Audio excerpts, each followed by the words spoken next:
Rome did not rise from unity or law. Civil war, betrayal, and bloodshed came first, everything else came later. It rose from Romans killing Romans long before the empire ever existed. This wasn't a foreign invasion or a distant war. This was a century-long civil war, a disease that ate Rome from the inside out. It was a time when the Republic, the very foundation of Roman society, began to crack and crumble. Forget the glorious images of senators in white togas debating philosophy. Picture instead a city choked with fear, where political disagreements were settled not with votes, but with swords in the streets. Imagine the most powerful men in the world turning on each other, tearing the state apart for a taste of ultimate power. This is the story of the death of the Roman Republic and the birth of the empire, a birth so violent it almost destroyed Rome itself. To understand this bloody saga, we have to go back to the 2nd century BC. Rome had just conquered its greatest rival, Carthage. It controlled Spain, North Africa, Greece, and parts of Asia. Wealth poured into the city like never before. But this new wealth was a poison. It flowed into the pockets of the rich, the senatorial elite, who owned vast estates, while the common soldier, the farmer who had fought and bled for Rome, came home to find his land gone, his family in debt, and his future bleak. This growing gap between the super-rich and the desperately poor was a ticking time bomb. And the first people to try and defuse it were two brothers, Tiberius and Gaius Gracchus. They were nobles, grandsons of the legendary general Scipio Africanus, who defeated Hannibal. They could have lived lives of luxury and ease. Instead, they saw the injustice around them and decided to fight for the common people. Tiberius Gracchus, elected as tribune of the plebs in 133 BC, proposed a simple, radical idea: land reform. He wanted to take public land that had been illegally hoarded by the wealthy elite and redistribute it to the poor landless citizens. This wasn't some wild new concept. It was the enforcement of an old, forgotten law. But to the rich senators, this was a declaration of war. They saw Tiberius not as a reformer, but as a revolutionary trying to steal their wealth and stir up the mob. The political atmosphere in Rome turned toxic. The Senate refused to fund his land commission. Tiberius, in a bold and unprecedented move, bypassed the Senate and took his proposal directly to the popular assembly. When another tribune, bribed by the senators, tried to veto the law, Tiberius had him removed from office, a move that shattered centuries of political tradition. He was playing with fire, and he knew it. The breaking point came when Tiberius announced he would run for re-election, another violation of tradition. His enemies in the Senate spread rumors that he wanted to be king. On election day, chaos erupted. A group of senators and their supporters, led by the chief priest, the Pontifex Maximus himself, grabbed clubs, stones, and broken pieces of furniture and stormed the assembly. In the ensuing riot, Tiberius Gracchus and 300 of his followers were clubbed to death. Their bodies were unceremoniously dumped into the Tiber River, and it was only the beginning. For the first time in centuries, political violence had stained the sacred heart of Rome. The taboo was broken. Blood had been shed. 10 years later, his younger brother, Gaius Gracchus, followed in his footsteps. He was even more ambitious, more charismatic, and more radical than Tiberius. He didn't just want to redistribute land, he wanted to remake the Roman state. As tribune, Gaius launched a full-scale assault on the Senate's power. He passed laws to provide subsidized grain for the poor, built new roads to create jobs, and tried to give political power to the business class. His boldest and most controversial plan was to grant Roman citizenship to all of Rome's Italian allies. This was a step too far for everyone. The Roman poor didn't want to share their new grain subsidies, and the elites certainly didn't want to share their power. Gaius's popularity plummeted. His enemies in the Senate, seeing their chance, moved in for the kill. They passed a new decree, the ultimate decree of the Senate, which was basically a license to kill. In reality, it was a death warrant for Gaius Gracchus. It empowered the consul to do whatever was necessary to save the Republic, hunted. Through the streets of Rome, Gaius and his supporters fought a desperate last stand on the Aventin Hill. Rather than be captured, Gaius ordered his personal slave to kill him, but they were no match for the armed soldiers sent against them. In the aftermath, 3,000 of his followers were rounded up and executed without trial. The message was clear: reform was dead, and dissent would be met with overwhelming force. The deaths of the Gracchi brothers opened Pandora's box. The old rules were gone.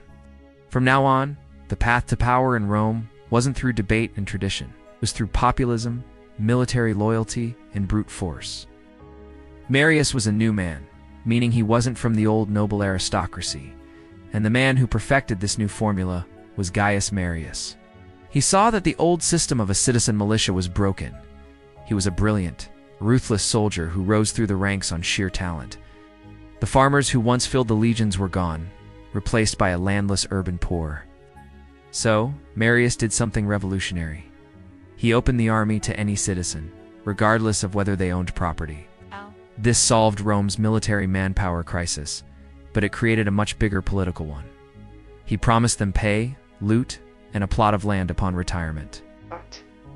The new Roman army was no longer loyal to the Senate or the Republic. It was loyal to its general. The soldiers looked to their commander, not the state, to provide for their future. Suddenly, a successful general had a private army at his command, a political weapon of unimaginable power. Marius had inadvertently created the very tool that would ultimately destroy the Republic, the professional, politically loyal army.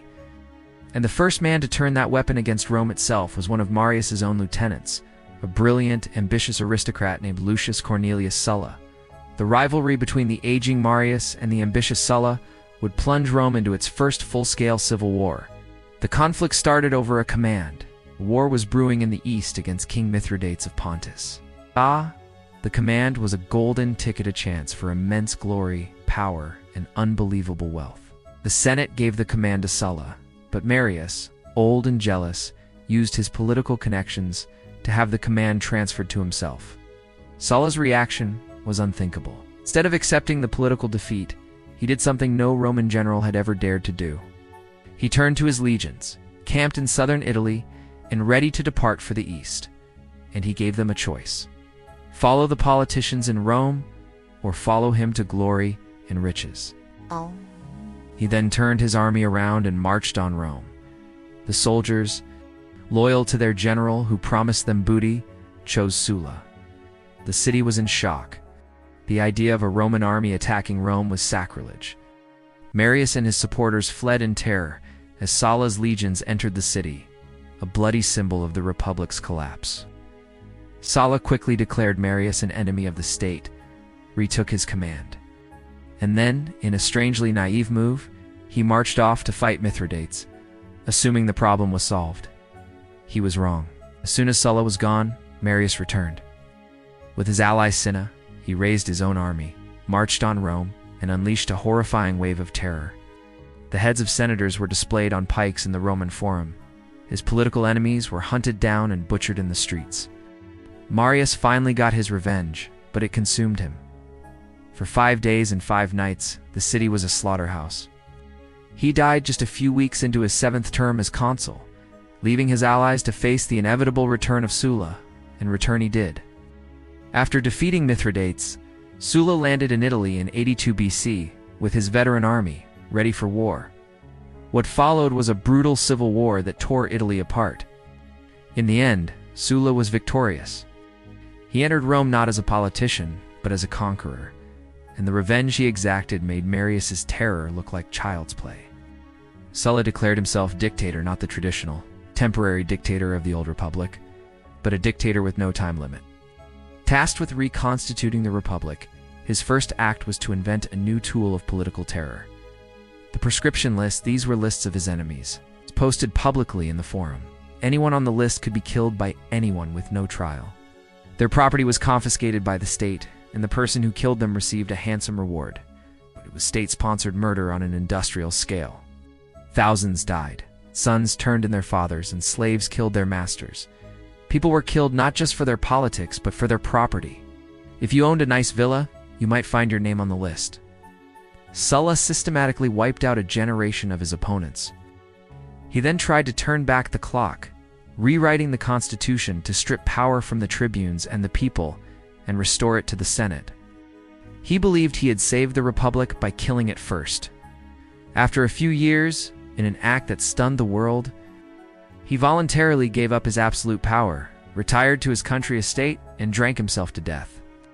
Sulla thought he had fixed Rome, but he had only shown ambitious men the new path to power. He had written the textbook, and 2 of his most eager students were watching very, very closely. a wealthy financier named Crassus who got rich off the prescriptions, and a charismatic young general named Pompey, who earned the nickname the Teenage Butcher for his ruthless campaigns on Sulla's behalf. And there was another, younger man whose family had been targeted by Sulla, who barely escaped with his life. Gaius Julius Caesar, his men Pompey, the Great, Crassus the Rich, and the ambitious Caesar would form the first triumvirate. They would carve up the Roman world between them, pushing the dying republic ever closer to the edge. The lessons of Marius and Sulla had been learned all too well. The armies were loyal to them, not to the state. The final act was about to begin, a clash of titans that would see Pompey and Caesar face off in a global civil war from the fields of Greece to the sands of Egypt. When the dust finally settled, the republic was gone forever. Caesar's adopted son, Octavian, who would later be known as Augustus, would finally end the century of civil war, but at a price. The price was freedom. He established a new order, the Roman Empire, where one man held absolute power. He brought peace, the famous Pax Romana, but it was the peace of the graveyard for the old republic. So when you think of the Roman Empire, remember this, which wasn't built on a foundation of law and liberty. It rose from the ashes of a republic that had committed suicide. It was born from a century of bloodshed, of brother against brother, of ambition over principle. Before Rome could rule the world, it first had to destroy itself. The story of the empire is not just one of conquest and glory.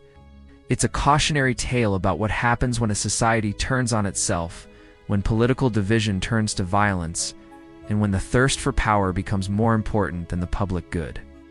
Thank you for watching.